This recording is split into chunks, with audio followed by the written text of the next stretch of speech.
I'd like to introduce our speaker for the evening, Josh Goldstein. Um, he's a Colorado native, and I'm going to read exactly what you sent to us, Josh, whose path was altered when he saw Cinderella City fall to the wrecking ball in 1998. His resulting interest in retail history led to a master's of architecture and a career designing mixed use developments in Colorado and beyond. He now builds the next generation of 3D modeling software at Autodesk, which he's using to bring Cinderella City back to life here tonight for us virtually. Talk's titled Let's Go to the Mall. I think, not to steal any of your thunder, I think, I've been looking forward to hearing this for a long time. And I think what's so powerful about this is that this is legitimately a really serious way to document buildings that are already gone and that we can really experience, I mean, with computers and 3D modeling software, the stuff's incredible. Um, so I'm really excited about, I mean, God, years from now, this could be how we do things, right? Documenting buildings through 3D modeling. And maybe it's not that far off into the future anyways. Um, so with that, I'll turn it over to you, Josh. All right.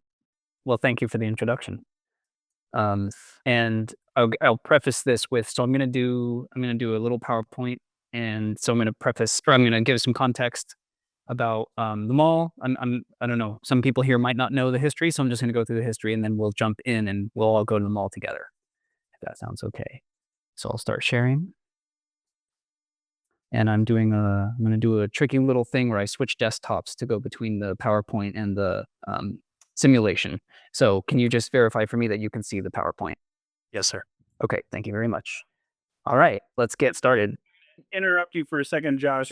Sure. As we were talking before the presentation, Josh let me know that as we start touring the mall, if you want to see something, if you want to look to the right or look to the left, don't hesitate to interrupt Josh and let him know that you want to look at something more closely, because it was a huge building. So there's a lot to see, and you might miss out if you don't put in a request as we're going through.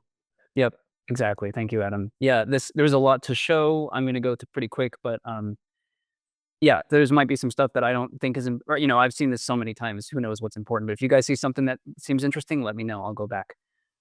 So I'll go, like I said, a quick brief history of both Cinderella City and me, why I'm here talking to you today, and then we'll jump into the virtual tour and do some Q&A. But you can ask me questions on the way. So Cinderella City, if you don't know, was in Englewood, Colorado, a suburb of Denver. The story goes something like there's this gentleman named Jerry Von Frelick. He was he was basically a developer, a retail developer that had come out of Texas, and he was scouting for metro locations or locations around Denver metro area for a new shopping center. He had proposed something for Cherry Hills, and he called it, I guess it was a code name, Cinderella City. It's a little unclear where that came from or what it meant, but some of the original design intent ended up coming through, like a big central atrium, a multi-level shopping center, and some modern architecture. Cherry Hills was not excited about this. There was a lot of pushback. It ended up going to court, and I like to read this sign here: "Roses are red, violets are blue. Cinderella City, I hate you." He announced that he would build the mall regardless of opposition because he had years of surveys that show that that's the place that a regional shopping center should be. This went through a bunch of protracted battles, and city council ended up killing it. This lasted about 3 years. And in 1965, he started over with a new location at Englewood City Park. And of course, people were not happy about this either. The city park included, obviously some community amenities, swimming pool, golf course, areas to hang out, beautiful fields. And so this ended up going all the way to the Supreme Court. But the Supreme Court backed him in the end, and he ended up winning the battle. And they decided to shoehorn the original amount of square footage onto this new site. So this was about 1.5 million square feet. And I think at the time they were hoping that this would have been the biggest shopping center in the world. But again, it was a slightly smaller site with a different shape. So they shoehorned this in, and they ended up making this M-shaped shopping center. And originally it was actually going to have some parking on the roof, which you can see there in that awesome architectural model. And throughout 1966, they started maturing the concept, and you can see in this upper left image the fluted columns and the planters that ended up becoming part of the final design.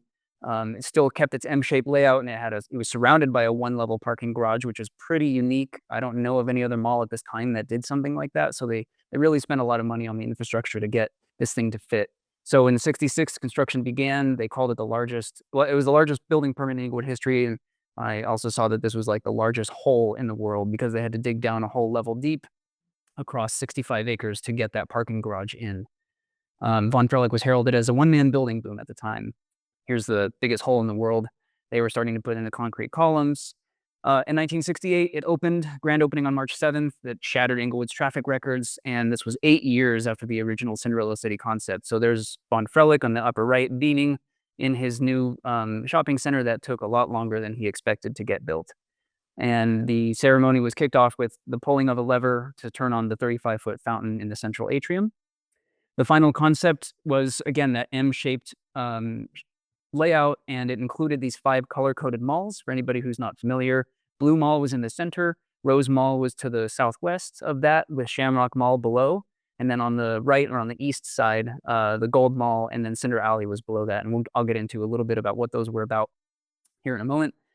So Blue Mall was this huge central atrium. There's a block square with this 35-foot fountain, and it connected all the other wings and several department stores into one area. And Von Frelick at the time said that in addition to serving as a meeting and resting place, this would be a gigantic magnet attracting trade shows and other events from the entire area, and he wasn't wrong. I'm going to go down to the basement quickly for Cinder Alley and just say that this was a basement level sort of a market or a bazaar, and it was kind of ahead of its time, actually. This would be a big thing today, but it was inspired by Old English streets, and it even had sidewalks and gas lamps. But the whole idea was that it was local artisans and purveyors, so it was a lot of local Englewood small businesses and families selling their wares, which is pretty interesting, given that the mall ended up becoming a lot more about national tenants. There was also, this place was really more than a mall, and one of the biggest examples of that is that the Englewood High School had a city campus on the 3rd level. There were also offices and research labs and a fire department and a substation for the police department. But for that Englewood High School campus, there's this great quote that it's probably the only complex in the world that has its own school classrooms with Englewood School City Campus, with 310 pupils attending. So it wasn't a small thing.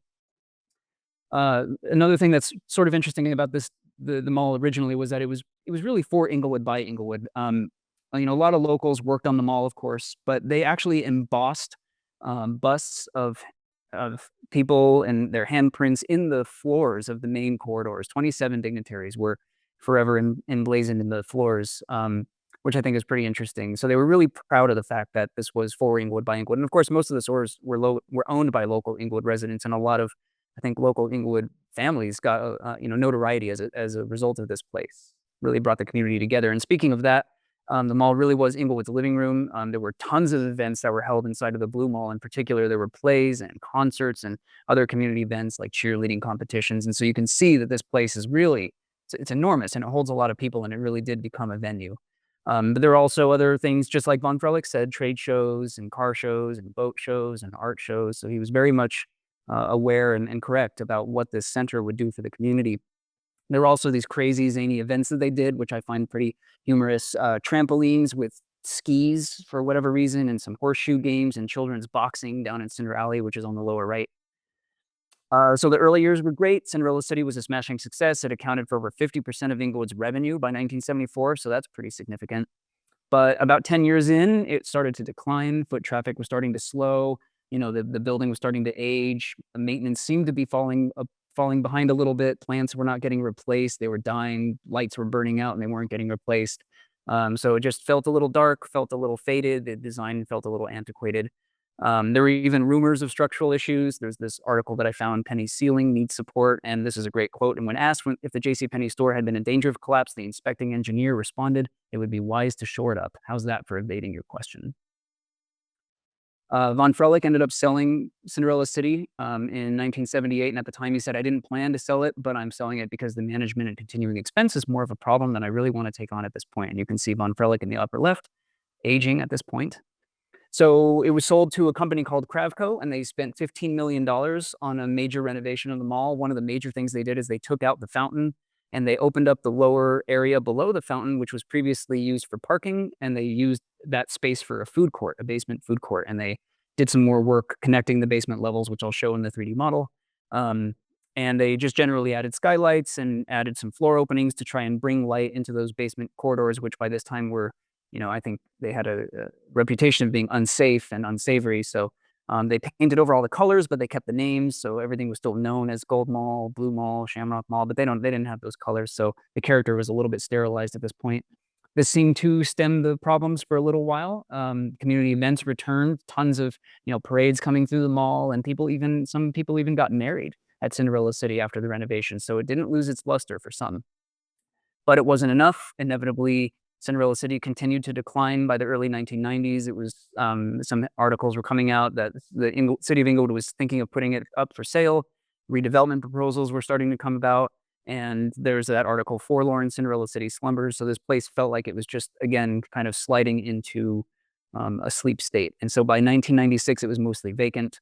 And there's this great quote from the Denver Post in late 1995. There's a spooky feel to the mall's interior where empty chairs and closed-up stores give the 1.2 million square foot Hulk the feel of a commercial ghost town. And it's funny because the amount of square footage, depending on where you get the source, changes. I guess it depends on how you calculate it, but it was a huge amount of space that was completely vacant by this time. Fairly creepy, I would say. I actually was there with my mom, and I'll get into that in a moment. But demolition started in 1998. It was a huge effort, a lot of concrete, a lot of structural steel. This also included asbestos abatement, and this was one of the nation's, I think at the time it was one of the nation's largest brownfield sites. And this included shoring up the surrounding streets as the below grade parking was exposed. So on the lower right, you can see them doing that. The parking is gone, but the streets are still there, and so it just makes me realize that this place was really embedded in Englewood, mentally and physically. So I put together a little time lapse here of some images that I got from the city of Englewood of its demolition. They started on the east side and worked their way all the way over, and they kept one building from it, which I'll talk about in a little bit. But it's a huge process that took about a year, just short of a year, I guess.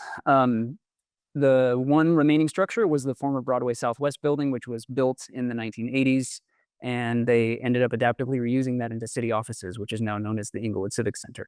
So this is where I come in. In 1998, my parents drove me past Cinderella City, and it looked something like this, and I just couldn't believe it. I didn't understand how the mall went from this opulent, magnificent place to this demolition site. So in the early 2000s, I was kind of fascinated by this. And so I started I don't know, I had Legos. So I started building structural grids, and I had SketchUp. So I started, doing a terrible rendition of Cinderella City because I did not know what I was doing. I didn't even have everything at a right angle. So pretty awful. In high school, I had an internship with Alberta Development, and I worked on the Streets at South Glen project. So I managed the demolition site, and I learned how to do some proper 3D modeling for client presentations. And I got to model all of the buildings and the old Macy's that they kept and the Sears and all of the new parking structure and all the various blocks and the power center. So I learned a lot about retail and 3D modeling and clients and all that stuff. It was great. Huge boon for me. I graduated from K-State with a Master of Architecture. I had a thesis about a dilapidated school, turning it into a public park by saving and reusing the brick shell, and adding some structural steel elements and putting a community garden in there and doing a historic exhibit. So I've always been interested in adaptive reuse and old structures. And so I was an associate at 505 Design, and I worked on mixed use and adaptive reuse projects around the US and the world. And then in 2015, I got a new job at Autodesk, and I was a UX designer, and now I'm a product owner of this modeling software called Formit. And I kind of fancy myself now a fictional architect. I use our software to build nice contemporary modern buildings with, testing out new features and pushing it to its limits for performance and connecting it to Revit and seeing how all that stuff works. So that's kind of what I do today. And that's why I came to this project, which is basically I said, well, I should just rebuild Cinderella City properly in Formit, as part of my job, as part of testing, but it would be a really fun project for me. So this is in 2017, I started putting together a model. It started off with like structural stuff, and then drywall and escalators and vertical circulation. And then it moved on to like details and light fixtures and flags and signage. I even did the exterior. We have some really cool tools, so I got to use those. Like a lot of the things in Cinderella City are fairly complex to model. So we have this great connection with this thing called Dynamo, which is a way of visual scripting. So I use that to do all of these crazy complex shapes. These are all scripted. They're all generated with a script as opposed to being done manually. Even the furniture I generated with a script, so I could quickly say, okay, well, here's a chair and a couch and a love seat that all come from the same script. So I'm kind of harnessing our software to to make some of this stuff go a little faster, because honestly, it would be a lot of work to model it by hand. So I automate as much of this as I can, railings and light fixtures. And of course, I built a 3D text um, system that I can generate signage really quickly. And so at some point, I decided to simulate this and put this into Unity, which is a video game engine. So I have a whole workflow of, I wrote a bunch of code to get a bunch of data from Format into Unity. And I really wanted to turn on the lights. I wanted to make all these light fixtures and have them illuminate the space. And I kind of got there in about 2018, 2019. And then I decided to put some 3D people in there, animated people. And so I mapped some characters, and I got it wrong at first. In the upper left, you can see the guy is not oriented correctly, but I figured it out, and I assigned postures and behaviors, and I figured out how to generate these people on what's called a navigation mesh so that they know where they can walk and where they can't. And I added the ability to time travel to kind of compare between the two eras of the mall. And that's where I'm going to switch over to the actual video game. So let's go. All right. So and I just want to check. You guys can now see a different screen, right? Blue mall, rose mall, gold mall. Yes. Okay, Yes. cool. Thanks. Sorry. All right. So this is an early build of the main menu of the game, and basically the idea is I really wanted to show how this mall changed over time. So I basically wanted to give the user, like, you can jump into any area you want at any time period, any era that you want. So let's go ahead and jump into the Blue Mall of the 1960s and 70s. Now, I know that this might get a little slow for you guys because the fountain is animated and the people are animated, and there's a lot of frames that are going to be sent over the internet. But I'm going to walk around and I'm going to go find a nice spot in front of the fountain here, and I'll just sit and I'll just talk a little bit about this. So I was able to get plants and people and little, pieces, little details, furniture, all the little elements that make this place special. And so what's happening is these people are walking around. They're kind of stupid. They basically start off in some location and they each know where all the other people are. And they will basically go through the list and say, well, I know that I can walk over to this where this person was because they've left. And then when they get to that spot in space, they turn around. So these people are just there for really scale. They're not shopping. They're not doing anything intelligent. But the idea is that someday I will have the ability to put real people's recordings of their memories of this mall. I have a hotline that I've actually set up where people can leave messages. And some of these people might have a little chat bubble above their head where you can go and stand next to them and they'll tell you a story about the real mall, some experience they had.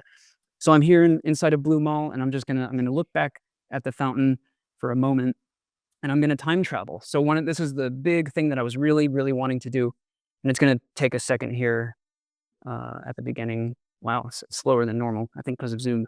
But I time traveled, and you can see immediately how everything changed. Let me go back and make sure that this should be faster. Okay.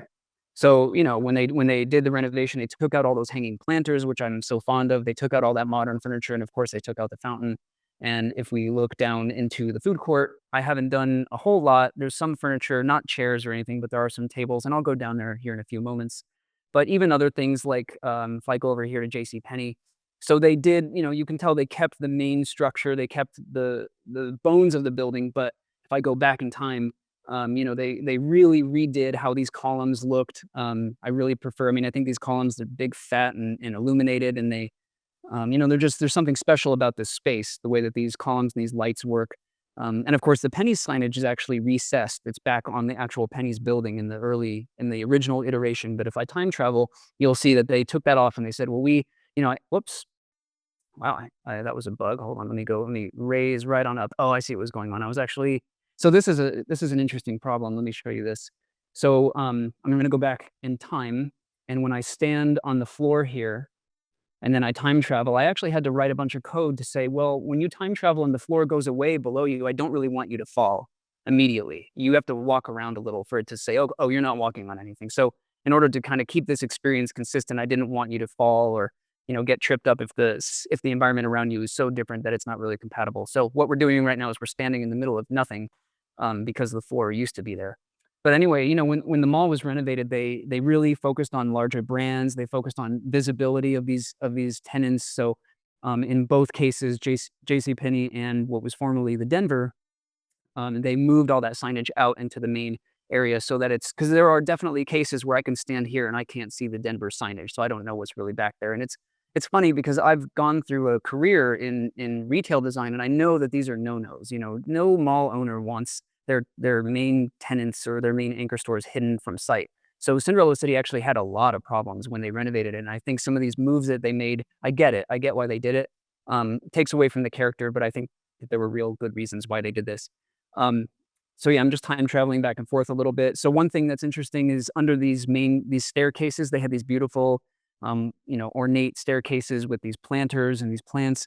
And when they renovated it in the 1980s, they decided to stick as much gross leasable area in this mall as they could. So they ended up taking out all of those planters, and in this case, they shoved a Foot Locker underneath that stair. And so this is again one of those little exhibits, just a mini exhibit of like, here's what it was and here's what it became. So I think it's a very interesting narrative about how retail design changed. In terms of no longer really respecting the original design intent, just stick as many national retailers in there as you can because we got to make money, which I get.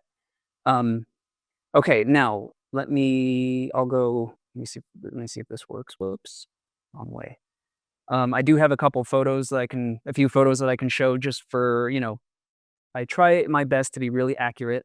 Um, so I use all these photos to rebuild the mall as best I can. I do have floor plans. I do have blueprints. I have a ton of details, but just to show that I'm not making this stuff up.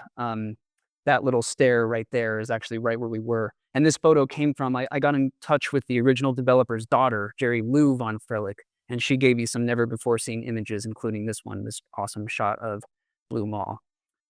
Okay, so let me head on over to, whoops. Oh yeah, and these people, I can actually like move them. I can walk into them and change where their path is and stuff. So it's kind of fun. But these ones that are standing, they're locked. I won't be able to push them around.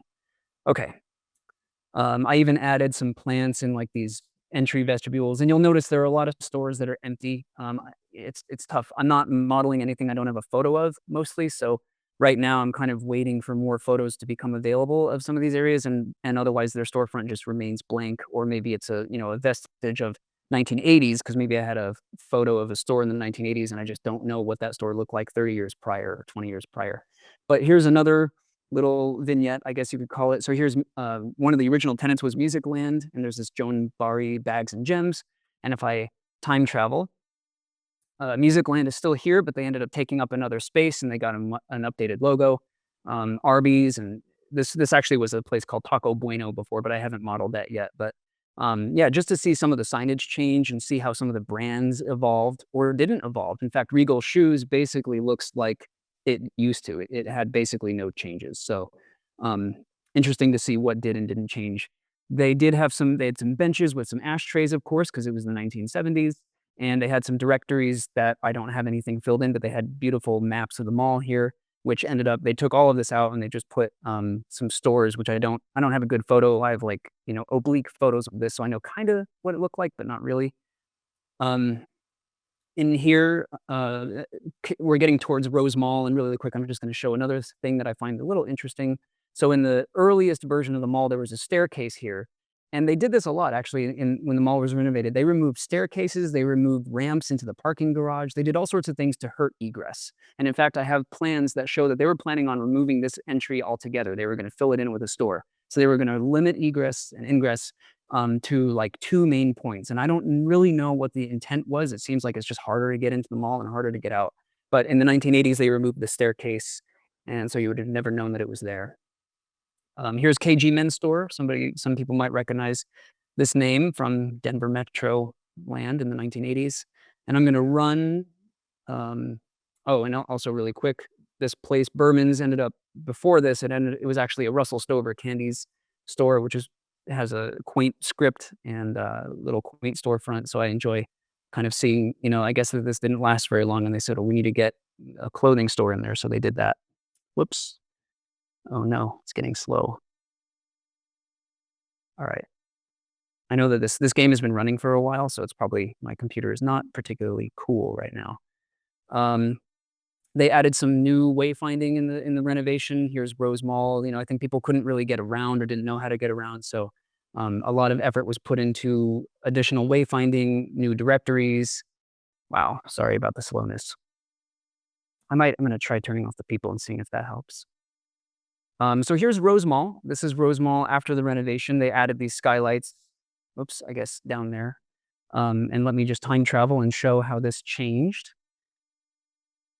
And I'm going to turn off the people because I'm afraid that they are causing a performance hit. And let me just go and stock here at KG Men's Store. So here's one of the original tenants, KG Men's Store. A very kind of a nice facade design, nice script. And then in the 1980s, when they renovated it, they stayed there, but it definitely became a lot more generic, a lot more of that time period. And here in Rose Mall, you can also see the holes that they added to expose the basement level. So right above are some new skylights. And so if I time travel backwards, you'll see all of those disappear. And they had these beautiful hanging planters instead, and they had no holes in the floor. So Shamrock Mall, which was down below, was completely in the dark. So again, I understand why they made some of these changes during the renovation, but I do lament the missing planters. I think that these hanging planters that were illuminated are so cool. So let's go back to the 1980s. They added all these flags in Rose Mall, which you can see. And I actually had a really high resolution shot from a photographer named Ron Pollard, who took photos of this place while it was abandoned. And I got every single flag in every single bay in exactly the right color coded, or rather color sequence. So these are super accurate in that regard. Another little moment here is Learner Shops. Again, they were an original tenant and they also stayed. And if I time travel backwards in time, you'll see a little bit of how their storefront changed. They used to put the signage up on this wall, and so oftentimes the signage would be duplicated. You'd have a big sign on the wall, and then you'd have a smaller sign on the soffit above the storefront. All right, I'm going to start running because I don't want to take too much time. Here's a brand everybody will recognize, Woolworth, of course. And that one didn't change much through the mall's life. It faced another little auxiliary entrance to the west. And then here is a couple of storefronts that I built recently, Vogue Optical and Cricket. And if I time travel, I'm probably going to be, oh yeah, I'm right next to a tree. So hold on a second.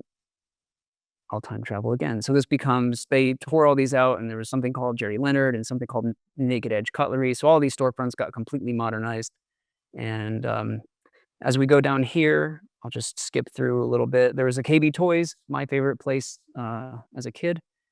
And as we get to the end here, Broadway Southwest, we're at the southwest corner of the mall now, and Broadway Southwest was the new department store that they built in the 1980s. So if I go back in time, that is not there anymore. And in fact, there is a Newsteaders and a cinema, which I'm going to go outside. There's really nothing inside to show here. I don't have any photos of it, so it's just totally blank. But on the outside, I actually added these very recently, and I worked pretty hard on them. So the cinema was a single screen, and then it became a two-screen theater.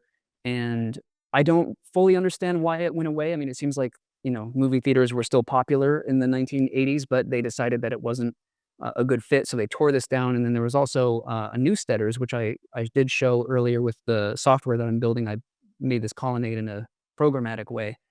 But the Newsteaders, I think, is a particularly attractive building and well detailed, and also kind of representative of the original Cinderella City. That sort of modern take on, I don't know what this architecture really would be, what Cinderella City's architecture is, but it's a nice building. And so if I time travel, you'll see that this goes away and is replaced with that Broadway Southwest. Now I'm missing a bunch of handrails, and the Broadway building looks like crap. There's a lighting issue that I have to figure out, and I don't know, there's weird shadows and stuff. But this building is still here and is known as the Civic Center, the Englewood Civic Center. And you can see that the plan is completely different. In fact, the Newsteaders building would have come up right to this edge. So the interesting thing is, when they demolished Newsteaders, I guess they basically just left the floor plate, the floor plan where it was, and they just opened it up to below. So Newsteaders was a 2-level space, and they just ended up saying, okay, let's expose the parking and expose that to the air. And then the Broadway Southwest is set back a ways, and it actually comes out a lot farther. And so if I go over here, you can see Broadway Southwest.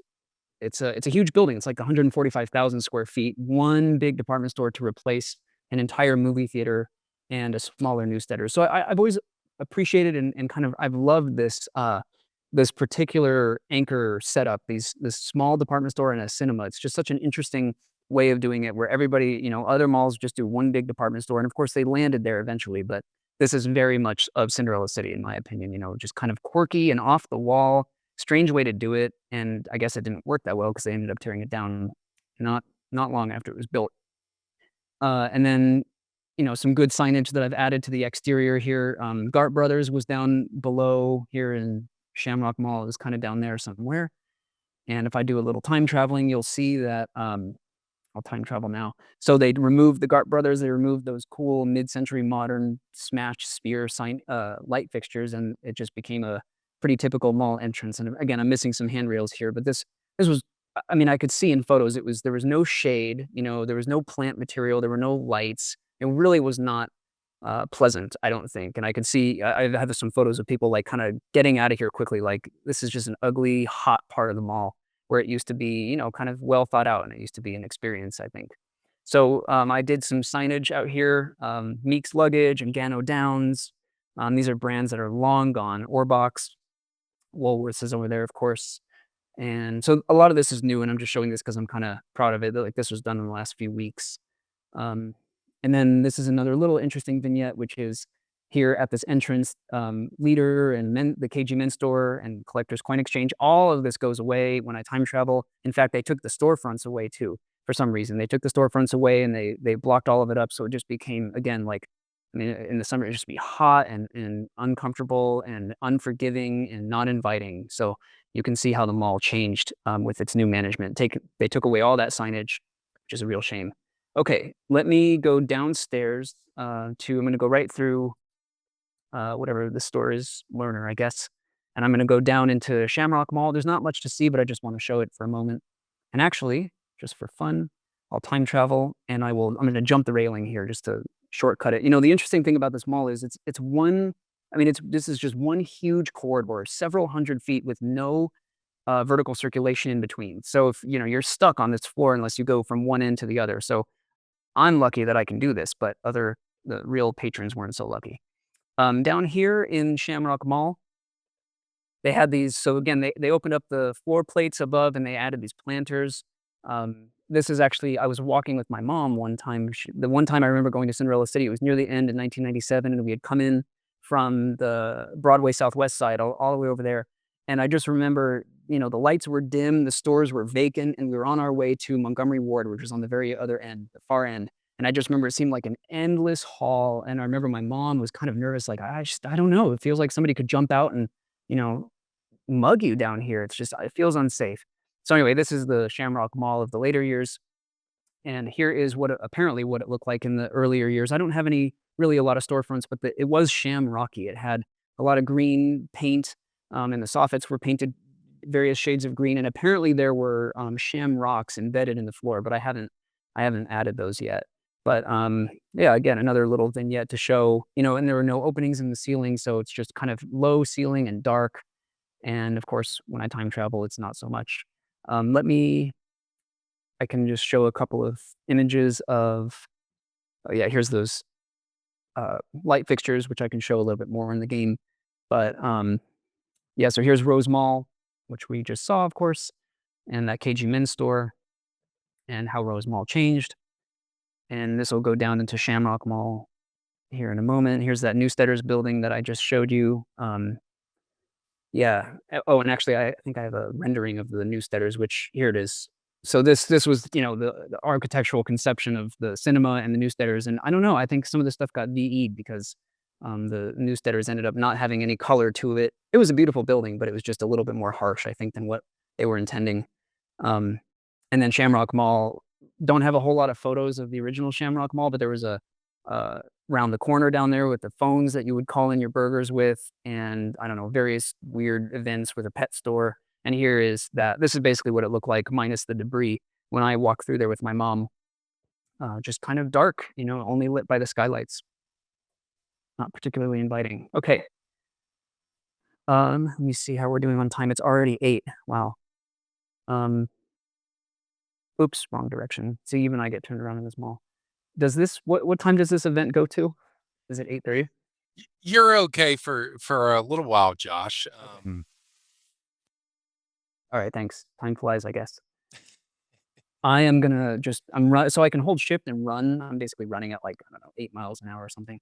Really quick, I do want to show another vignette is here at the very end of Shamrock Mall, where it meets up with Montgomery Ward.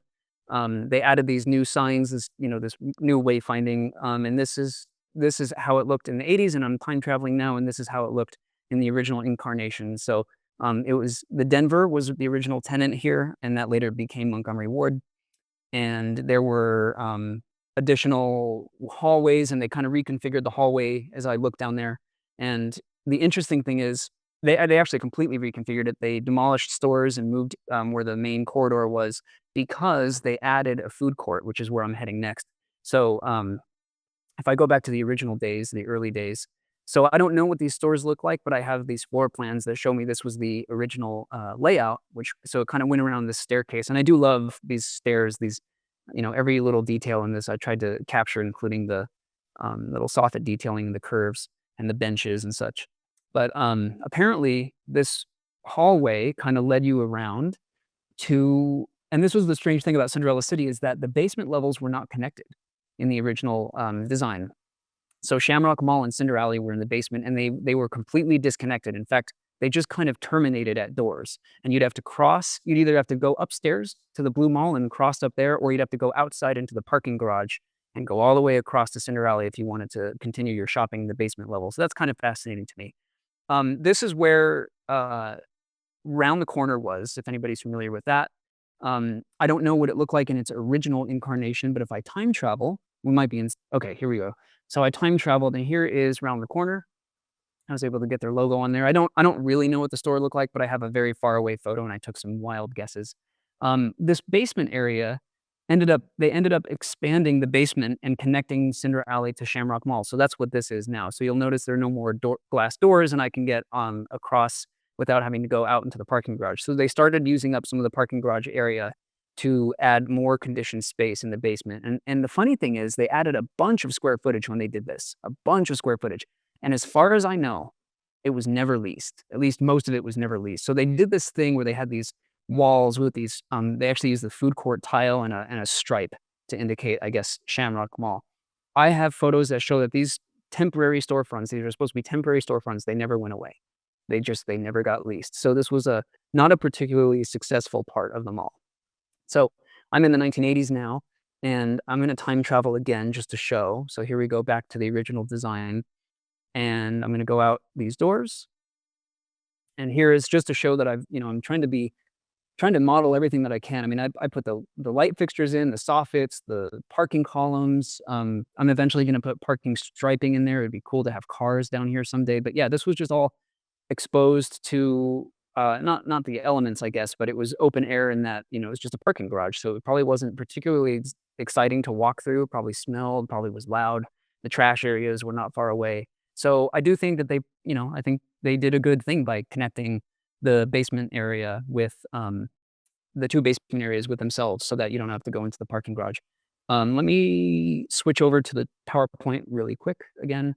So I actually got this photo from a fan of the project. He said, hey, I think he managed the sports fan down here. And at the time I had no photos of this area whatsoever. So I was just so fascinated. Like, this was the only new construction they did in Cinderella City. I mean, they renovated certain areas, but this is the only brand new construction where they had to build out new ceilings and soffits and floors and details.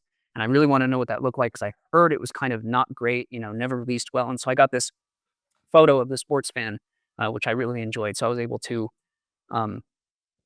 build that out in the 3D model, which is very exciting. Veldkamp's Flowers was down here, and Montgomery Ward ended up having an interior entrance where, if I time travel, this faced right out into the parking garage when it was the Denver.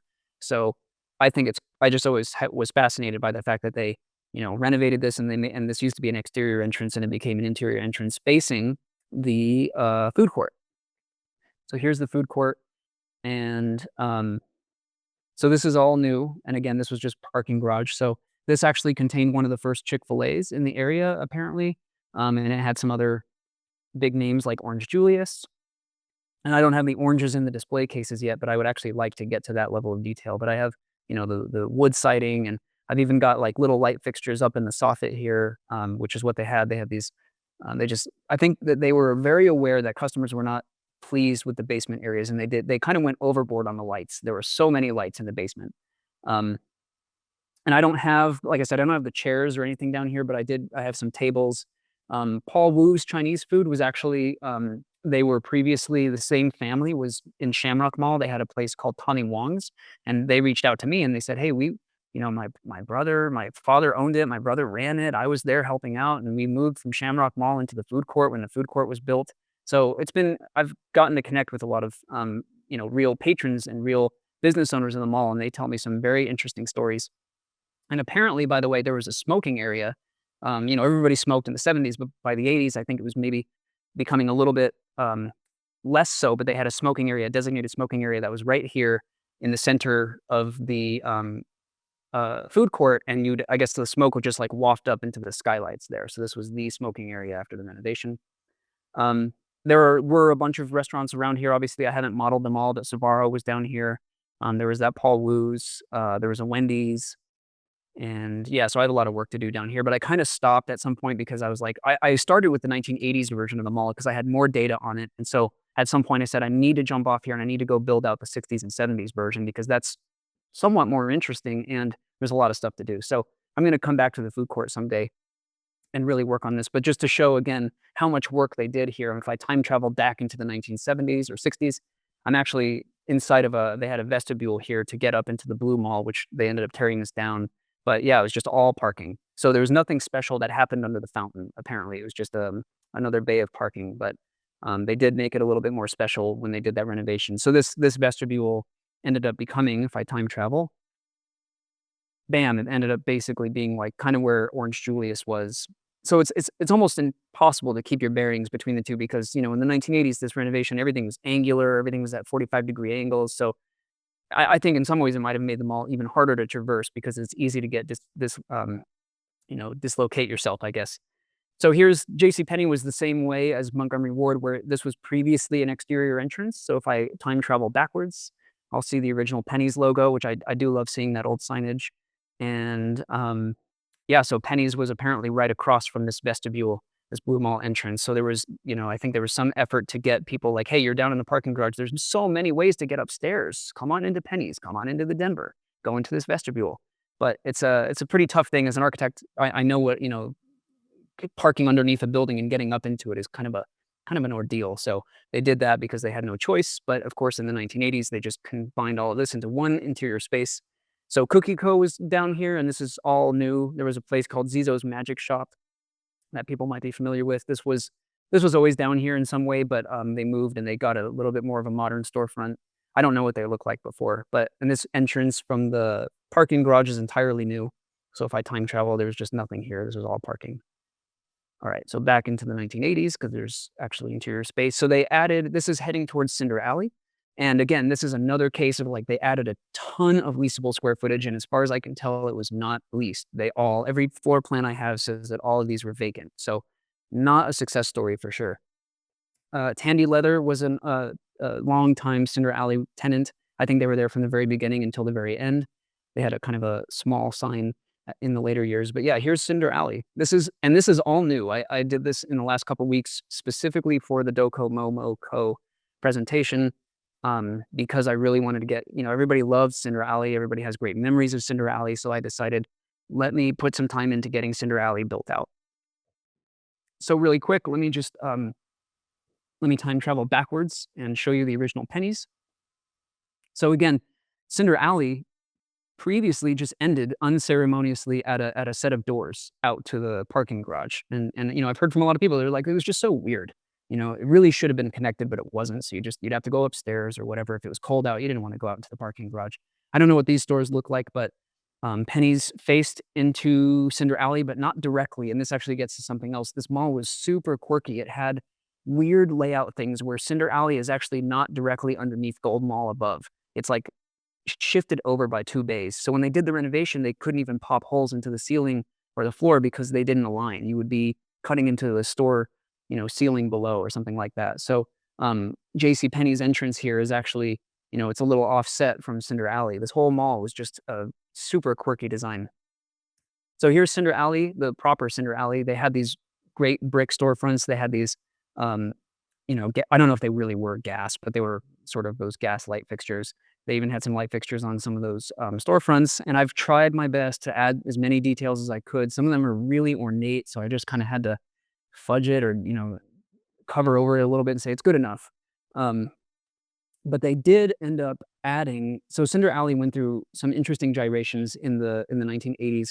So it got a bad reputation, I think, from people that I've talked to of being, again, dark and a little bit unsavory with unsavory characters. I've heard of drug deals going on down here and some criminal activity going on down here. So it wasn't great. So I think when the new owners took over Cinderella City, they said, we need to do something about this. So one thing they did is they took out some of these storefronts and they put in a family friendly uh, place called Fantastic Nathan's.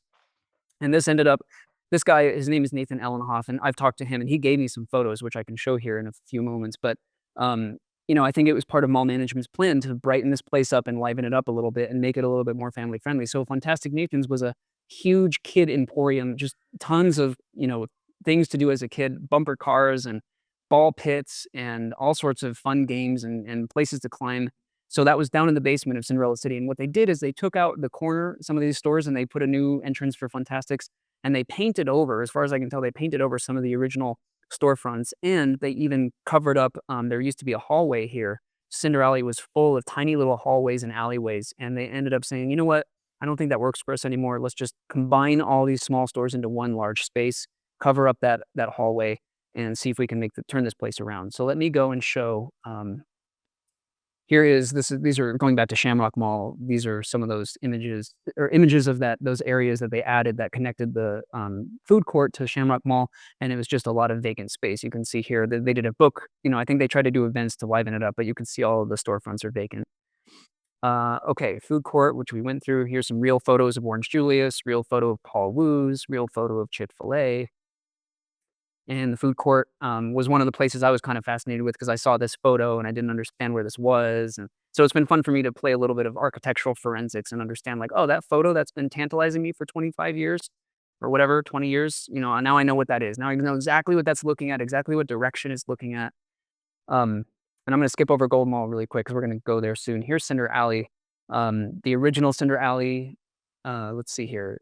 So this is actually the funny thing about Cinder Alley, if I may just take a moment here. I only ever had this one photo of Cinderella for the longest time, and it was frustrating because I was like, certainly there's got to be more photographs of Cinderella. So for the longest time, I was looking at this photo. Let me just go and get the right angle. So now I can actually see that this is basically the angle that photo is taken from. So it's very cool for me to be able to flip back and forth and see this kind of take shape. Some of these tenants moved around a lot. So there was a restaurant here that didn't last very long. So it's one of the things that's been tough is like, what part of the mall's history do I draw? Typically, I just draw the thing I have a photo of. What if I have a photo of two things? I just got to pick one. So it's really not, that's why I call it like 60s, 70s, 80s, 90s, because it's not really one year. It can't possibly be. Some of these tenants didn't exist while these other tenants existed. I just have to make it up. But for a long time, all I had was that photo and these photos that came from a Halloween costume party, which I don't even care about the costumes. I'm looking into the background, into the details, into the soffits and the brick walls and the directories and trying to figure out where this thing is and where it's oriented and how this all worked out.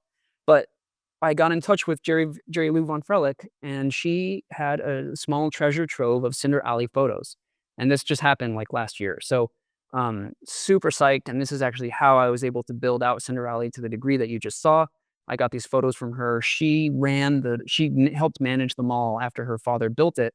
And so I think she went around and took some photographs of Cinder Alley and all other places too to kind of document it, which was very helpful to me. And then this is in the 1980s after the renovation. They took the ceiling tiles. They're no longer black. You can see the fantastic white painted, roof and area and details here. So I only ever had this photo of Cinder Alley in its later years. So that was, a little bit frustrating too. But then I found Fantastic Nathan. I found Nathan Ellenhoff online and I contacted him and he was super open. He's like, I would love to show you the photos I have of my store down in Cinder Alley. And so this is the only photo I have of the entrance, which is what I used to roughly build. It's not done yet, but I started building the entrance to Fantastics. But yeah, it had a bunch of fun little kids games. He sent me all these images. They're just so great, and I almost every time I mention Cinderella City, if people are of the right age, they'll be like, Fantastics, yeah, Fantastics. So I think it made a huge impact on a lot of kids, and now they're all grown up, and so I think this has stayed in their hearts forever. And I love this. They had a roller racers area, and there was a sign that says "Take one home." I'm sure the parents were psyched about that. Even some good photos that are kind of creepy in a way, like the train and this scary little clown trash can. So it's kind of I love it and I hate it. Like it's kind of awful, but it's kind of great. So a lot of people, like I said, I think a lot of people have great memories from there. So yeah, this is some of the most recent work that I've done. Cinder Alley, and again with Funtastics, and yeah, that was another little vignette that I was like, I really want to see how this place changed. So again, if I time travel, you'll see the ceiling tiles have changed. They did keep some of the details. I don't know. I guess they just didn't want to spend a whole lot of money. They didn't completely redo Cinder Alley, but they did, change enough of it to, I guess, make an impact. Made it brighter, took out some of the fluff. This is actually a good example of one of those cases I was talking about where when I worked at 505 Design, this would be a no-no. Don't put your stair and your elevator in front of the entrance to a department store. That's crazy talk. So what they had to do, I'm sure because Joslin's, if it wasn't part of the original design, Joslin's took one look and goes, we need our signage to be visible. How do people know that Joslin's is back there? So they stuck the Joslin signage on the stairwell, and you were supposed to walk around the stairwell to get to the Joslin's entrance. And it's just so quirky. It's so goofy. It's so fascinating to me. The more I looked into this place, the more I realized it bucked the trend. It did weird things. It tried crazy stuff, and a lot of it didn't stick. And a lot of it is now known as like, you don't do that, but it's cool to see. And so when we go upstairs, and I also had a great photo that was taken. Somebody must have stuck their camera like right here above the handrail in between the Joslin signage, because I had this photo that was, it was kind of a bad blurry photo, and I could just make out some stores, but I really had no idea what I was looking at. Nowadays I do. So if I go upstairs, and you'll notice that, so this is the elevator and staircase, and I was looking straight down Cinderella Alley downstairs, but I'm a bay or two over from Gold Mall. So they did not align these two wings, which was just so strange to me. So here's Joslin's again, but now I'm in the upper level. I'm in Gold Mall, and it doesn't look very gold, except they did add these flags. This is in the 1980s, so I'm going to go backwards in time. And here is Gold Mall as it would have been in the 1960s and 70s. Now I don't have great.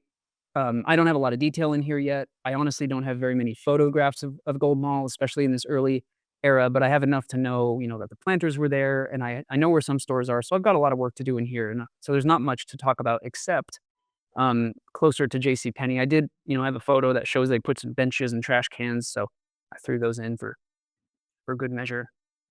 And as we get closer to JCPenney, again, I had a photograph. In fact, I'll show it.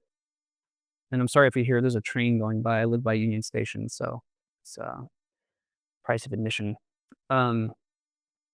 So here's Gold Mall in the 1960s and 70s, and this was one of the only photographs I ever had. And so I've always wanted to build out that Cinder Alley sign, that Penny's, that Funky P, and I don't have the gap or anything like that. But then I found another photo that showed me, look at Penny's entrance. The funny thing here is that as you're cruising down Gold Mall and you're heading towards Penny's, you're not heading towards Penny's entrance. You're heading towards a display case. And in order to access Penny's entrance, you'd have to shoot over, again, back 2 bays, and Penny's entrance is over here, tucked in the corner on your way to the Blue Mall. So again, it's just super weird. Like that, I don't think that would be done these days. We want, developers and mall owners, they want customers to be able to walk right into that department store. Don't confuse them. Don't make it hard. Joslin's was actually a really beautiful building. And I blank on the architect's name, but I'm sure you guys know. And I was able to get some interior shots of Joslin's. They had a restaurant, as most department stores at the time did. So cool. They had like aspen trees and things like that. I mean, some of this stuff is like way ahead of its time. They had, funky interior design. Some of these light fixtures are like, yeah, that would pass today. Sure. Very cool store. I wish that I haven't built the interior of it. I don't know if I'll ever get there. But if I did, I certainly have some stuff to build. So I love that. Okay. And back to here, let's see if I'll show you this virtual version of that same kind of view. So again, you're heading down Gold Mall and you see the P, but you're not actually going to be walking into JCPenney until you shoot on over into its original entrance. So it's just a strange way that they did it. I looked at the floor plans, and actually there's a staircase and elevators that are right behind this wall. And so I don't know. I don't know if it was a coordination issue or if it was always intended to be this way, but I almost wonder, like, at some point in the design, they're like, wait a minute, we put our stair there. You can't have the entrance there. Well, just shift it over 2 bays. Okay. I don't know. It's hard to tell if this was intentional or not, but it's certainly goofy and it wouldn't be done today. And I was able to build out this beautiful Cinderella sign, of course. Um, Not a whole lot changed here, and I'm missing some planters. They had planters hanging on the walls of Gold Mall, which is pretty cool. But yeah, in the 1980s, it just became a lot more bland, a lot more corporate, a lot less interesting, I think. Okay, so I just went through a lot of stuff, and I appreciate your patience. Any questions? Anything I should go back and look at? Well, Josh, I'll quickly adjourn the meeting and open it up to questions. I mean, my God, I love your passion. Uh, this is incredible. Um, God, and what a tool, because it's like this is a building, uh, this is a thing, right, that had clearly a large cultural significance, right? Right. But it's not a building that anybody would have saved. Right. It couldn't have functioned. It needed to change. Right. This is, I mean, this, I love this. This is like, I mean, this was the way to do this thing where we can actually walk it, we can experience it. You're able to tell the story with this. Yeah. And the building's not there. That's true, and by the way, Pretty I should do a quick plug, if you don't mind. The Englewood Civic Center is at risk of demolition, so I went ahead and put together, I'll just mention this really quick. Let me skip through. So the current Englewood Civic Center, they're thinking of tearing it down, so I basically call this, like, back to reality. Like, at some point, I became aware of this, and I did a study of, like, what would happen if we saved the last remaining piece of Cinderella City. So I put together a concept of, like, here, throw some windows in there, put a food hall down in the lower level. You could even do something crazy and put a hotel in there. You could cut the building in half, but keep its, some of its character. Do a beautiful, terraced gardens outside. Pull that parking garage back. Put the parking on the corner and with a multifamily facing it, all sorts of things. And so I have this idea, and I have a petition. If anybody is interested, there's a video on there that talks more about it. Change.org/Save Civic Center. So this Cinderella City project quickly became real when I found out about this, and I put away the mall model, and I said, well, I got to go build out a real proposal for a real thing to maybe save this building. And I know the building isn't, like, it's not a beautiful architectural gem, but Englewood demolishes all of its history. We're not going to have anything left. And it's at the orientation of the original mall, and it was part of the mall at some point. So I think it's worth saving. I think you can make a really compelling, interesting place with this. So that's my plug. This became a real project, and I was kind of taken back into reality. So yeah, thank you for that, letting me say that. Well, yeah, I mean, meeting's adjourned, so let's open it up to questions, and you're welcome to, uh, hang out as long as anybody likes. So on mic and let's chat. Can I jump in, Josh, with a question and comment and so on? Sure. Yeah, Josh. I worked down here for a long time. I was a professional musician at the time, and down in this area, there was a place called Percussion Specialties. And I used to teach percussion lessons and go over to the Cinderella City quite a bit. And it's interesting to me looking back at your presentation, which is amazing, um, of how this tried to incorporate cultural changes. Because in the early 70s, when I was a professional musician, I wasn't at all interested in the consumerist culture here. But Cinderella, I used to go over there and have a Guinness on a regular basis. Hmm. And it's interesting when you think of the British invasion and what was going on in the 60s and 70s, how this mall tried to, I think, bridge cultural gaps between consumerist activities, um, being able to go down below ground to a streetscape that was like London and have a beer, congenial sort of place where you could meet people. I mean, I always thought it was fascinating that it incorporated those different experiences. You could actually escape the people who were doing all their shopping up above Right. and go down and have a beer in a pub. And it was a bizarre design. I mean, it was like a maze getting through there. Right. So the cultural context really fascinates me with this, with this project when it was done in the late 1960s, and whether he tried to incorporate all those experiences of that time that were so mixed, with various population demographics. And the other thing I wonder about when you talk about the cinema, um, there was a drive-in that was put in, and I don't know if that was in the 60s. I don't know when that drive-in was there, but that drive-in was, I think, one of the last drive-ins that was operable in Denver. And that's another opportunity for a presentation, is drive-in architecture, the 1950s and 60s. I wonder if that drive-in theater had any impact on the theater, being inoperable at Cinderella City. You might be right about that. I know that they overlapped for a while. I'm also not sure when the drive-in shows up, and I don't have the aerial on this PowerPoint, but I have a couple of aerial shots that show the mall clearly in its earlier stages with that drive-in movie theater there. So I do think they coexisted for a while, but you're 100% right. I mean, it seems like a little too close for comfort. Yeah, I love your comment about the cultural aspect of it. I hadn't really considered that dichotomy that you mentioned. It's such a good dichotomy of like, yeah, go down and escape the consumerism.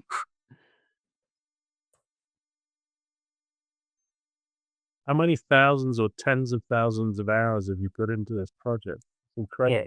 Yeah, someone asked me that recently. I don't know. It's a lot, and it's hard to know too because like, where do I draw the line between work and this? Like, the cool thing is that I have this career that is so great. It's such a joy. Like, I get to build software that I get to build stuff in to test it. So my hobby and my career are so intertwined that I kind of work all the time.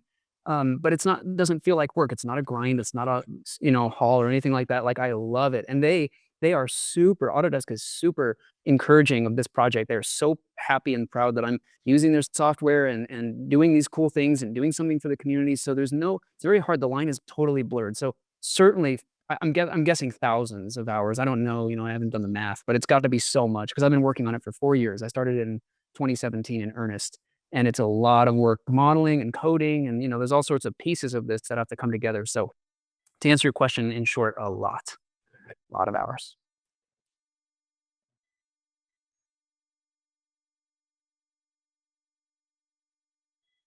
Any other questions? So I'll just comment that I was one of those people growing up going to Nathan's Fantastic. Oh, yeah. Very fond memories of that place.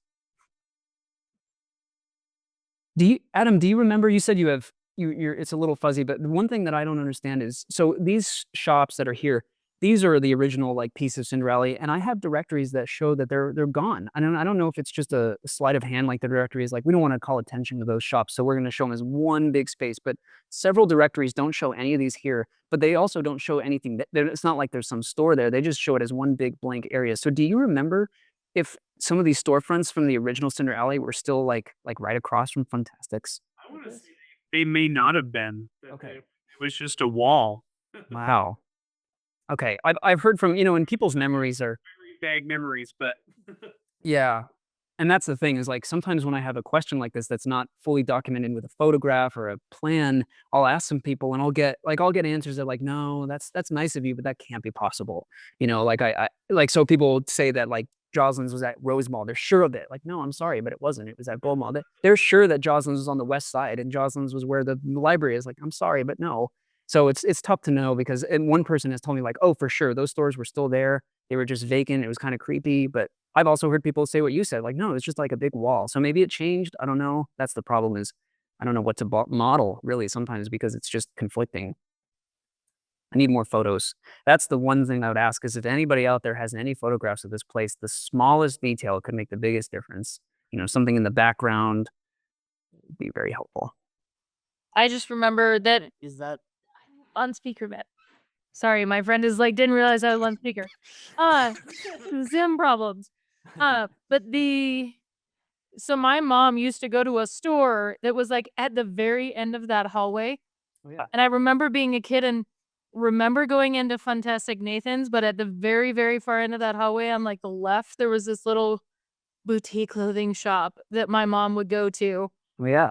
And I wish I could remember what it was called, but by the time it was there, it was definitely painted white mostly by the time that the 90s happened. And I remember going in there with my mom, but I just remember being like, why does this take so long to walk to this last end of the hallway? Right.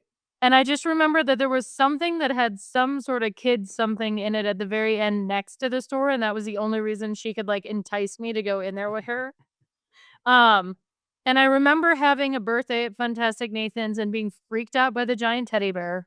Oh, But I will be permanently freaked out by the giant teddy bear. I don't know what it was, but I hated that thing. My friends liked it. I refused to go near it. But there's probably a photo of my sister's birthdays and my birthdays in there somewhere if I went digging into like my old photo buckets. I just can't remember where. And then I went to the last weekend that the drive-in movie was open, and those photos came up the other day, and that was like 2005, 6. That was because that was after we bought our house in Harvey Park that they demolished that. Yeah, I remember going and it was like the food court was falling apart and everything was falling apart, but we loved it, but it was gone. And I remember going to the mall. This and South Glen were the malls that you went to before Park Meadows existed. Hmm. But I just specifically remember this one store that my mom went to, and I can just picture all of the sequins on every freaking piece of clothing. And that is my memory of that mall, is walking past Fantastic Nathan's, going to the store that my mom wanted to go to at the end of the hallway and seeing all of the bright colors, the sequins, and the freaking shoulder pads. Like, that is what I remember. So I don't, and I do remember it being very dark and a very long hallway. And to a kid, it was like the least entertaining thing to walk down. I do remember the long hallway, and I remember being fascinated by how enormous the parking garage was. Right. I was always fascinated with the parking garage, and it was one of the things that when I started rebuilding this, I was kind of excited in a weird way to like, yes, parking. Even though I didn't own a car for 6 years, I was kind of anti-car, so this parking garage was a weird thing, like, very much car centric. But I found, I was even able to put in some of these structural details out here, and they had these bundled columns, which I think is so fascinating because this, you can't have a big structure like this spanning this amount of space without some expansion joints. So I figured out, I have some lens that show me exactly where the expansion joints are and exactly how they handled that. And they would have these 4 bangers, these 4 bundles of columns that are just so thick and so wide, and you have to park around them. And, I would see on all the photos scrapes on almost all of the columns, like somebody's scraping it all the time. Must have been a total pain. And I've read that the underground area, the loading docks, were hated by the truckers. They called it an insult to retail design, which has always stuck with me. I love that quote. So I can just imagine driving a truck. These are 32-foot bays. And when I talked to Jerry Lou Von Frelick, she was like, you know what we learned about that mall? She said, don't ever do 32-foot bays. They're not wide enough to do anything. They're not narrow enough to do anything. She's like, 40 feet is what you need, or something like that. So this mall, like, again, I feel like it was kind of ahead of, they didn't know how to do it. This was like one of the first ones, like, how the hell do we build a mall with a parking structure? Right. And I was speaking of the parking structure, I just figured I'd go out here and show, like, I even built out the ramps and the railings and these little light fixtures. And I tried to be I even put those, I love those, I don't know what they're called, but the typical mall parking lot light fixtures. Guys do. Oh, in the context of shopping malls in Denver, particularly like very large ones like this, was this one of the first? A large shopping center in the Denver metro area? It was so it went in this order. Lakeside was first, and that was actually Von Frelick in 1956, I guess. It was a smaller one. It was way smaller, yeah. But you know what? Shopping center, Denver, Yeah, for Cherry Creek. Cherry Creek, yeah, that's true. But I think Lakeside was the first and closed, right? The first actual like Mall, I guess. By the way, Von Frelick had a thing about underground spaces because Lakeside had a loading dock that went all the way down the mall as a big spine, and it was like something to be celebrated. They were so proud of that loading dock, and it ended up being a very creepy place. And then Villa Italia was in 1966. So Villa Italia. yeah, and that's, by the way, I was wondering if anybody would ask, but if I were to do this again, I would do Villa Italia next because Villa Italia, unlike Cinderella City, Villa Italia changed immensely with its renovation, a completely new structural system, a completely new structural grid. It would be so cool to do a before and after with that all. Because Cinderella City, you know, they did some stuff, but it's the same structure, it's the same place. So that would be my next project. with that massive column grid that extended for how many acres? This one here, Yeah, 65. 65 acres of columns. Yeah. A ton of concrete. In fact, this is one of the things when I started building this mall, like it would really slow down our modeling app. And I will tell you, hundreds and hundreds and hundreds of bugs and performance issues have been solved by this mall. So this mall from Beyond the Grave is making our software so much better because it's so big and it's so complicated and there's so much data to store, you know. Interesting. So it's really affecting us Beyond the Grave, which I think is cool. That's neat. So I was trying to. How big Park Meadows is compared? Like, how big is Park Meadows mall structure compared to this one's? That's a good question. I don't know. I kind of wish I did. You know, I think that something above 1 million is no longer, I don't know, it's no longer impressive. Malls in Colorado as big as this one was. That might be I know true. Park Meadows had some big thing that they were like the mall that was, I can't remember what it was because I lived in the 80s. I lived in Willow Creek right across from where Park Meadows was built. And I remember when they were going to build it in the 90s, we were all like, oh, you're putting that in that field? But I remember there was something about the size of the mall that was a big deal for Park Meadows, but I don't know what it was. I just remember I went to Tamarack Square, Cinderella City, South Glen, and those were like where I went as a kid until Park Meadows happened. And sure, yeah. Growing up, we only went to Aurora and Buckingham. Oh, Buckingham. There's another one. I took a bunch of photos of Buckingham before they demolished it. If you ever Same here. And I got interrogated by security. They did not like it. Oh, But that place, that was a real dog. I mean, that was like Cinder Alley all over the place, but like worse, you know, not done as well, I guess. It was just some of the worst pieces of that era in that mall. But I love it. I love it and hate it. You know, it's like I love it because it's so awful. the twinkling light bulbs. Yes. And the glass, they were surrounded by little glass inserts or whatever. Yeah. Yep. Good stuff. I mean, and you know what? It's funny too. You know, now that I'm on Instagram, and you can reach me, by the way, at Cinderella City Project on Instagram and Facebook. But I follow a bunch of accounts, and there's a real trend of like everybody's into neon, and there's like a really awesome neon mall era, right? But I realize when I look at my photos and I'm posting these, and people love them and stuff, but it's like Cinderella City skipped that era. I don't know what happened, but Cinderella City had no neon to speak of. It just skipped it completely, and so it's kind of funny because, you know, it existed in the same time frame, but there are just these different mall trends that just kind of came and went, and Cinderella City skipped right on over that one. So there's always heavy neon. It's interesting. That's one of the interesting things about Buckingham is architecturally, it did not change through its entire tenure. That's true. It really felt dated. Very by much the a end. time capsule. Yeah, that's true. I do appreciate it for that. And by the way, to the person who was talking about malls, Southwest Plaza was, you know, that was one of the reasons Cinderella City had its renovation. Is Southwest I mean, if they kept saying, well, we gotta fight Southwest Plaza. I'm surprised that no one on here has said that Southwest Plaza was their mall, you know, but I guess. I never liked Southwest Plaza. We went there and my mom didn't like going over that way. And I drive over to that area even after the rehab and it still feels I can't believe it's still going. bleh. Still going. It feels worn and has, even after they did the trying to renovate it and have things done, it just still doesn't feel as functional as like Cinderella City did or Cherry Creek. Like it never felt inviting. Yeah. I mean, that's It's just a little feel inviting. There's something weird about I can see that. Just a weird location. It's not a bad location. It's just the way they like orient the streets around it. Like nothing is welcoming, and ever has been with that mall. And so I don't think It has that giant unengaged atrium in the middle, and it's weird. I don't know what it is, but there's something weird about it. So what year did this wrap up? What year was this completed? 66? 68. 68? Yep. So, I mean, who's who's the who's the Bauhaus guy that did all the malls? Early 50s. Victor Gruen. Victor Gruen. Yeah. So when were we shifting from the outdoor kind of the outdoor street not covered to that they started to be enclosed like this?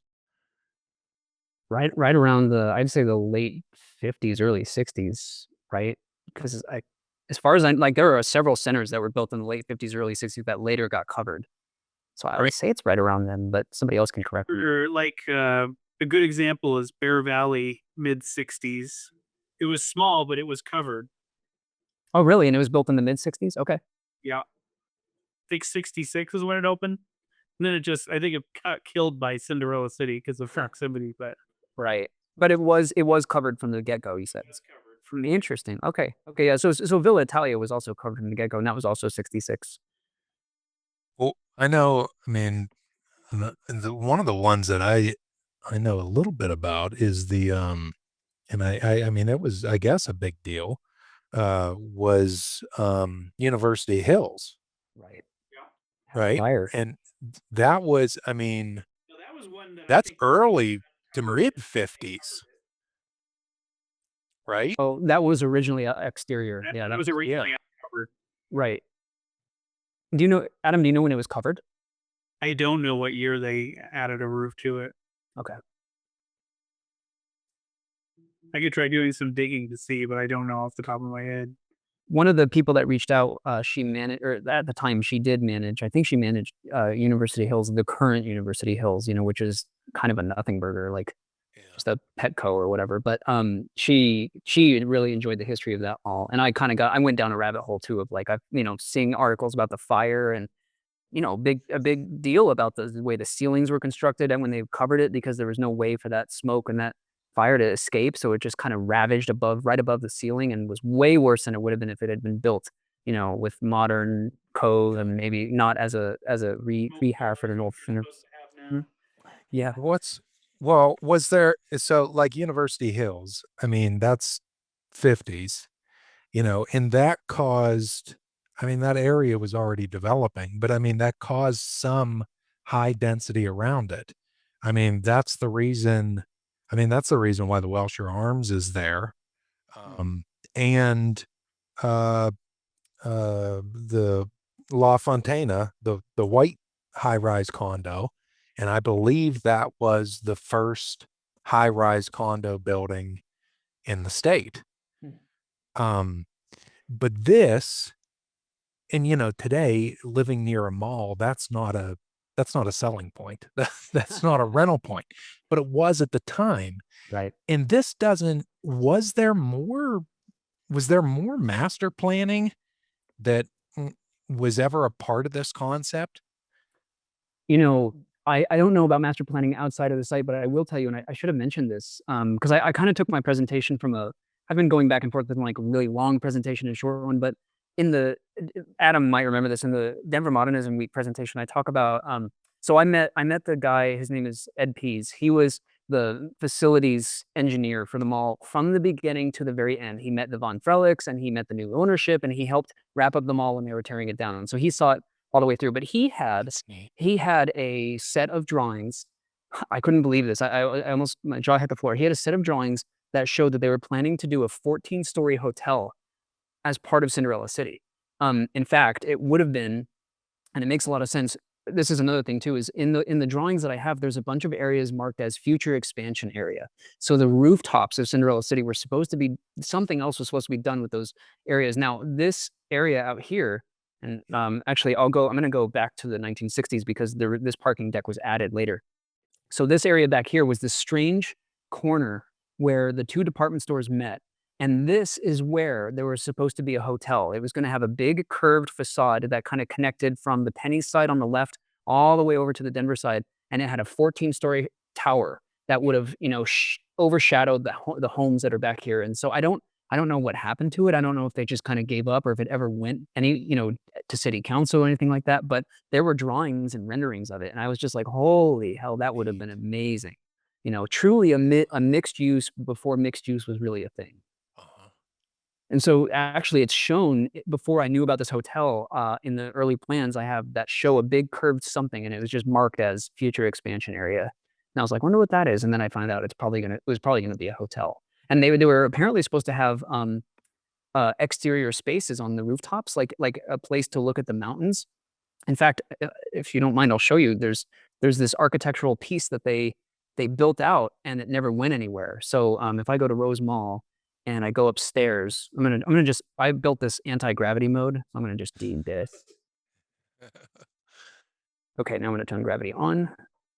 So Okay, what was up there though?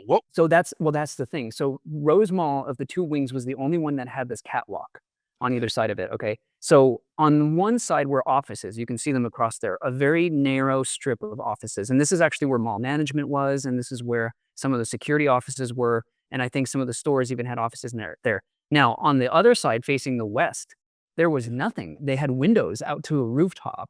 And they had a bunch of these areas are for, like right here, if I think I can even walk through here, this would have been a mechanical penthouse. They had a bunch of mechanical penthouses piping in air into the place, but they had these windows. And the thing that's fascinating to me is if I go out onto this roof, notice that they have a canopy here that was built for nothing. And they had doors that led out here. And it just looks like a project that was about to start. Like they were like, we're going to expand this into a rooftop something, because you would be looking at the mountains. It would have been really pretty. But so that I have images that show that they built something out here. You wouldn't usually spend money building something like this just to have it on the roof. It doesn't cover anything. So I think that this is like a little vestige, a little piece of an intent that never got, built out. Neat. Fascinating to me. Yeah. So it was, Rose Mall was supposed to be, I think, have some sort of rooftop something or other. And that's why they put these windows and they had this whole catwalk, because really and truly, you're right. There was nothing up here. This is, I can't remember how many hundreds of feet, something like 500 or 600 feet of just like nothing. You would be up here and you'd be screwed. You'd have to walk all the way to the other end for what? Yeah. It just goes and it goes and it goes. I've had people tell me that they would skateboard up here. They would ride their bikes up here. Like they would even do it during mall hours. Like no one was up there. Mall walkers these days. Right. Oh yeah. Yes. And by the way, one thing that's interesting here is when they did the renovation, they added an elevator vestibule to connect they basically made the third floor of the Montgomery Ward building, or the Denver building, which is right here. It was pretty much not used, and so they turned it into offices. And so they called it the 701 office complex. 701 West Hampden was the mall's address. So they actually spent a bunch of money on sort of behind the scenes things with this new elevator vestibule that would get people to park. They wanted people to park out here and take the elevator right on up and go work in the third floor of an old department store. So they built this whole thing out, and they even had a name for it. And that's why there's an escalator in the Blue Mall that says 701 offices with a big arrow. But they built a whole new set of ingress to get up there, which I think is really fascinating. So they were kind of trying to position the mall there. I think they realized there was way too much square footage on the third level. And they're like, let's do offices. And that makes sense. And they even had to put in a little handicap ramp here because the department stores were 1 foot higher on this third level than the mall floor elevation, which is like such a strange thing to do. It was very intentional. I see it I have blueprints of this that show that they wanted a 1 foot thing, but I don't think they were seeing into the future that like, hey, you're going to need ramps to get up there because people are going to be in wheelchairs maybe. So I think it caused them a little bit of consternation in the renovation. They're like, well, now we need to make it ADA accessible. And why did they do this 1 foot thing? So yeah, this would have all been offices, a huge amount of offices, really. I only recently put in the lights for the department store, and I just kind of enjoy coming in here and just seeing, a bunch of nothingness and some shiny floors. I would like to build out the insides though, maybe someday. That's really fascinating. I think that's again, part of the context of the 60s in deteriorating city centers with hotels and interior malls, Portman hotels down in Atlanta that became safe places that people could just go to and stay and shop without leaving their hotels. I mean, Denver in the 60s wasn't a great place to go downtown and shop. So why not have a hotel and a one-place shopping center with a pub in the basement? I mean, it seems like, it might have been something that made sense in the 60s. Yeah, probably. It's a good point. Well, it's been a blast talking about this. I could do this all night. I know that I know it's late, but you guys, this is really fun for me. I hope it was fun for you. Oh God, yeah. Josh, I've got a question for you. Sure.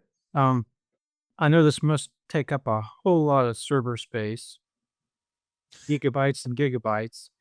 Is there a way to take a project like this and put a front end to it on a web page? That is it's such a good question. I've really thought about this too, because so right now the project is available. It's on GitHub, so it's all open source, and there's a place where you can download the big heavy. It's like almost 2 GB. This stupid. Yeah, I mean it's not stupid, but it's just so big, it's ridiculous. So yeah, it's Windows only right now, and you have to download this big file and run it. So I have definitely thought about doing just like you said, a web front end, a lightweight client where maybe on the back end we're running the simulation, and you can just run this on any computer that you want. It's something that I'm looking into. My company, we made like our modeling application format actually runs on the web, and we did this crazy, stuff to get like otherwise desktop only code to run on the web. And so I have a whole bunch of people I can ask and I can get some information on. And I think I would be willing to even, I'd be willing to put up the money for whatever it would take to do it. Just so people can have access to this a lot easier than they can now. So yes, it's something I'm thinking about, and it's something I'd like to explore. Right now, I'm in the mode of trying to get this thing to a place where it's almost done. I don't know if it'll ever be done, but to a point where I'm like, okay, that's good enough for now. And now I'm going to go find out how I'm going to distribute this to people. So that's the next step, I think. Well, I know when we talked about this project a few years ago, you had thrown out the idea that maybe this could be experienced through a VR headset. I didn't even mention that. Yeah, so this is built with Unity, and Unity has built-in VR capabilities. So it's been a while because of the pandemic. I haven't been to the office, and even then, this was not in a state. But I have put the VR headset on, and I have walked around the mall in a very early rendition, and it was so cool. I can't explain the difference between seeing it on a screen and seeing it in your vision. It's a completely different world. It really makes you feel the scale. And then when I went back to a regular screen, I was like, wow, this is just so lame comparatively. So it's something that I'm definitely thinking. I mean, it's built in.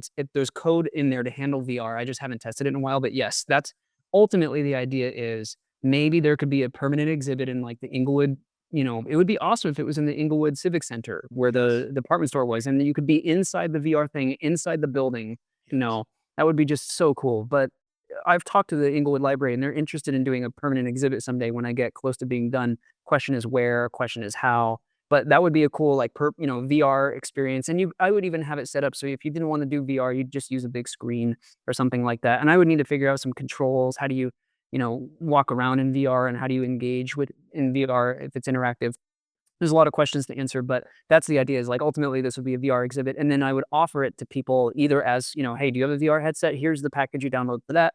Are you just using a computer? Here's where you go for that. So ultimately, I plan to offer it to a bunch of different people and with a bunch of different devices when I get there.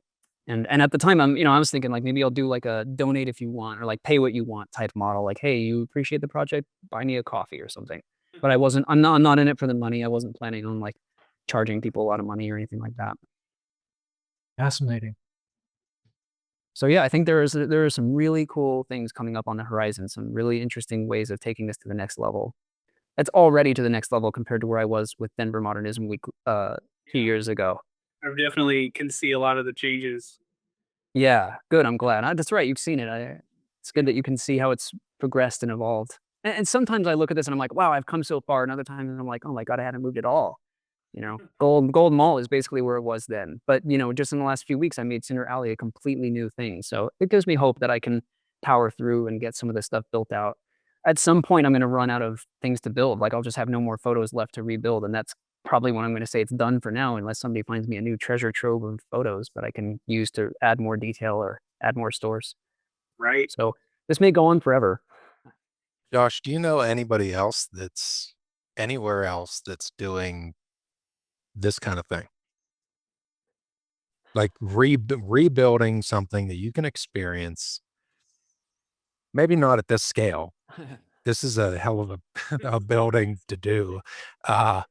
But like, I mean, just on this call, hearing everybody talk about their memories about it. I mean, it's got real cultural stuff, right? Right. Is anybody else is anyone else doing this? The only ones that I know, because again, I'm on Instagram, and I that's exposed to me a lot of other people doing, they're interested in this whole thing. I will say that there's a person that's doing the video game that's based on liminal spaces. So I don't think it's any rebuild of any existing thing, but it's using Unity like mine is, and it's very much like a mall. I think there is like a mall component, but it's just like people who want to experience liminal spaces. And there's another one that I know that is starting to rebuild. He's actually going to rebuild a shopping center, but he doesn't seem, I mean, I don't, it's a lot of work. And I think he was a little naive at first. He was like, this is going to go so fast, and so I haven't heard from him, and I haven't seen any updates in like a year. So I don't know if that thing is still going on, but he came to me and he was like, I'm going to do the same thing with, my childhood mall. I'm like, awesome. Let me know how I can help. Let me know. I want to see the progress. And I just haven't heard anything. So maybe he's still doing it, but I only know of those two that are even close. Otherwise, I just have a lot of people that are like, I want to experience this. I don't know many people building something like this. But I think, I'm a pretty unique case. I mean, I like this mall. I came from an architecture background. I'm now in software. There's not many people who have made that change. I made a very specific career change that enabled me to do this. And I work at a very specific place that has enabled me to do this, and a very specific skill set. So I think it's I don't expect a whole lot of people to be mimicking me. They're in a unique way that way. But I think it's interesting because, let's say something much, much smaller. That, let's say there's a house design, that was well known in Denver, that was demolished years ago, but we have all the blueprints for it, and we want to experience what that house might have been like. Doing this kind of exercise could be really interesting. Yeah. Yeah. If you find somebody that's detail oriented, and knows 3D modeling, that's been the real struggles, not only finding the information, but spending the time to then do something with it. I mean, some of this stuff, some of these geometries are so tough. You got to know what you're doing to do some of these things. You have to have the 3D modeling ability and the architectural background. Right. So it's unique. But yeah, I hope that this becomes more commonplace. I would love to see more people rebuilding places of historical significance, or even not. Like, just rebuild some places that are gone. We tear down too many of our buildings. That's my opinion. So I'm trying to do what I can to prevent that from happening again. And I'm trying to do what I can to kind of right the wrong that is like, let's bring this place back to life so that people can experience it again. Oh, and by the way, the third piece of this is going to be another reality, an alternate reality of what would I have done if I was an architect at the time in 1998 and I would have had control of this building and, rehabbed it or done something unique with it to keep some of its character, pop the roof off, make it exterior in some places, demolish parts of it, but not demolish the whole thing. So I plan on doing here is an alternate future of what this place might have been if somebody had spent a lot of money and had a lot of foresight. There's some things you could do, I think, especially with Cinder Alley.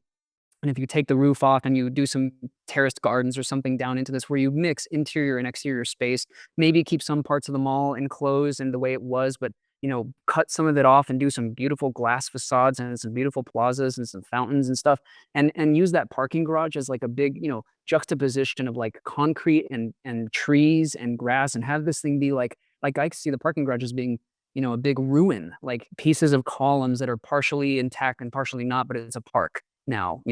Maybe you stick some parking in there, but I think that so my ultimate goal is to have a third era, not only 60s and 70s and 80s, 90s, but alternate future that's like, here's something I would have done.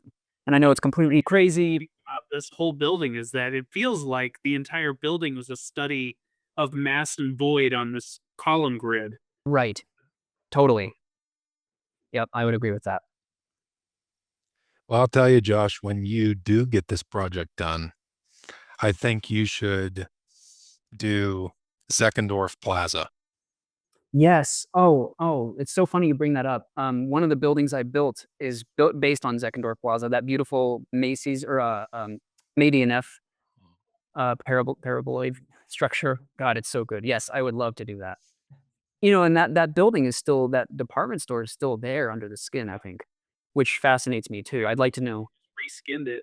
They reskinned it and they also added a couple of levels, which surprised me. I was like, wow. The fella that was at the meeting here tonight, older fella, Mr. Gass, Mhm. he actually worked on that project in Wow. 52, 54. Wow, what an experience. That's amazing. Yeah, I would love to do something with Zeckendorf. Talk about a place that's worthy of reconstruction, Totally. Yeah. Actually, let me see if I can find this really quick. There was a building out here that was they sold it and they were going to renovate it, and I did a little study. It was one of these fake architecture. This guy here, this one up in the upper right corner.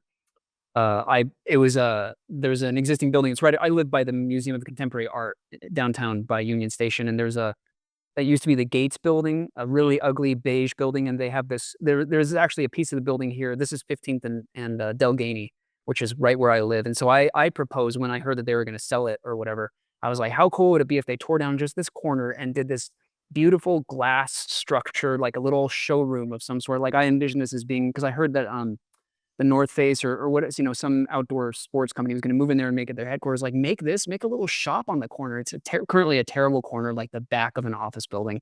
But I was like, how cool would it be? And I used the Zeckendorf Plaza building as inspiration for this. That's great. We were actually the structural engineers on that renovation. We did the new outdoor terrace up on the fourth floor on the triangle, and then blowing out sections of the floor and the new staircases for VF. Yeah. I watched them do that renovation. I was fascinated because they added that green roof. Yeah. The amount of money that they put into that building is mind-boggling. Is it? And it's still ugly. I mean, that area that you're talking about is really, and I'm glad they built a rooftop garden, but the rest of the building is still a dog. I was like, they didn't even paint it. You could have. Oh, I know. Yeah, the interiors are fantastic. Yeah, the outside's lacking. Yeah, it didn't help that it was a terribly bland building when it was built. No. Yeah. I used to work at the green building right by there, the copper one. Mm-hmm. That's a cool. Oh yes, that one. Yep. I had a barber shop in that building. So yeah, everywhere I go, I try to, when I'm doing this fake architecture stuff, I try to incorporate mid-mod like themes, I guess, or concepts into some of my buildings. So, That's great. Yeah. So I think the company appreciates it. It makes our software look good, and I get to be a fake architect and not have a client to answer to, and just design cool stuff without having to answer. It's awesome. Yeah. Josh, would you be willing to share your email address in the chat? I'd love to connect. Yeah. Yeah, absolutely. Let me put that in there. It's easy. It's cinderellacityproject@gmail.com. Yeah, we're trying to get better in Dynamo and stuff. So Oh yeah. And you probably already know this trivia, but you mentioned Taco Bueno. Yes. Taco Bueno was founded by the same guy who created Casa Bonita. Oh. I guess I didn't realize that. Is it? Bill Waugh. He created both Taco Bueno and Casa Bonita. I didn't know that. I did learn that around the corner is the same folks as Good Times. Oh, I didn't know that. Really? Yeah. Yeah. But yeah, I'll probably send it to you. I think I have like some old coupons from the 70s that are combination Casa Bonita and Taco Bueno coupons. Oh, yeah. Actually, I might take this from you because I'm looking for a nice, good graphic. One of the big struggles has been making the signage. Some of the signage is easy. I could just pick a font that's close and whatever, it's good enough. But some of it's very ornate and graphical. Taco Bueno would be one of those. There's no way I'm going to find a font like that. I got to just build it. So yeah, I usually try and, like, if I can get a good high quality image, like the Denver, I think I had a good one. I was able to just live trace it in Illustrator and turn it into 3D, but oftentimes I'm not that lucky. And then right now, Taco Bueno, I don't think I have a good photo or anything of its signage. So It's one of those things I do for fun. It's like a nerdy thing, is recreate old logos. really, Several old neighborhood logos wow, around Denver. So wow. yeah, I if you have any logos you need. I might take you up on that. I've had a few people help with signage, but it's tough. a lot of work. So yeah, I would take you up on that if you're willing. Yeah. That's sweet. And also, I haven't looked at the comments. Anything good, or did I anything bad? You want to unshare your screen, Josh? Yeah, sure. Sorry. No, I think. Button. Josh, I have another question for you. Sure. If you were going to apply this technique to a still standing building, would you use 3D scanning for that? Ooh, wow, that's a really good question. I was wondering. I probably would, because that's a good shortcut to get a lot of data. But I will say 3D scanning, you end up with a mess. I mean, it's a mess. Cloud, right? It's a point cloud. It's hard to deal with. It's super heavy. Takes up a lot of data. Live tracing logos in Illustrator, which I actually do. I hand create them because the live trace is such a mess. Yes, tons of points that you don't need. Yeah, it ends up being like that. So the 3D scanning, I probably would, but it's a tough call because if you needed to edit any of it, good luck. You're stuck. But I would probably take it over nothing for sure. I'd take it over nothing. I think it just becomes another problem. If you have to do check measurements, Yeah, that's the best thing for just checking things. That's true. You're right. And I've had to do a lot of, thank God I've got some floor plans with dimensions, because otherwise, that was a critical thing. It was like getting started was like, I need to know what the bay size is. And for a while I was counting ceiling tiles, hoping that I would land on something even. And so I ended up finding exactly what it was. So it's pretty accurate, but there was a while there it was pretty touch and go. And I had to guess on ceiling heights. In some cases I really didn't know. So I'm counting bricks and I'm counting, measuring people and right? And of course, the way lenses can distort. things, you never know if you're actually like hitting That is so true. There are cases where I'm just like, I will have two photos and they show the same damn thing, and I'm like, how could it be possible? How are you taller than? So it's got to be like lens distortion. I just have to chalk it up to like something like that. And I'm like, I can't. I would go crazy if I really cared that much. So I just have to move on, pick something, and go. Yeah, and what makes it even harder is the wide angle lenses do the most distortion, and of course, those are what you'd shoot an interior with typically. So So true. Yep. Well, that was amazing. Fun. Thank you. Thank you. Thanks for letting me nerd out. Now you know I'm a huge nerd. yeah, well, I think all of us are. So Yeah, you're in good company here. All right. I guess that's it. Well, thanks, Josh. I appreciate it. Of course. All right. Maybe I'll show you guys some updates in the future, a few years from now or something. Heck yeah. looking Yeah, you're welcome back anytime. All right. Thank you all. You bet. Have a good night. Thank you.